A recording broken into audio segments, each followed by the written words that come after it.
Mheshimiwa Mwita Mwikwabe Waitara, swali la nyongeza. Mheshimiwa Spika, nashukuru sana Spika. Ili upambane na wahalifu inabidi wewe usio sehemu ya wahalifu. Sasa ili Watanzania na hasa bunge tupigane vita ya usagaji na ushoga. Je, serikali ipo tayari kuweka masharti hapo na mashine hapo nje?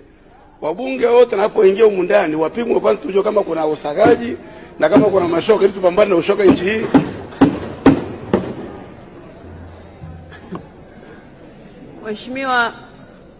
Mheshimiwa Waitara, hilo swali linaelekezwa kwa waziri au kwangu? Mheshimiwa, swali linaenda kwa serikali kwa maana ya waziri wa sheria. Sasa serikali inaweza kuleta mashine hapa ya kupima kweli bungeni? Sitakuwa inatuingilia. Sawa, sasa kama swali lilikuwa linaelekezwa kwangu, mimi siwezi kuuliza swali nikiwa hapa mbele. Kwa hiyo Mheshimiwa Waziri, pia hilo swali kwa kuwa halikuhusu wewe, kwa hiyo hilo sitakupa nafasi ya kulijibu. Mheshimiwa Angelina Malembeka, swali la nyongeza.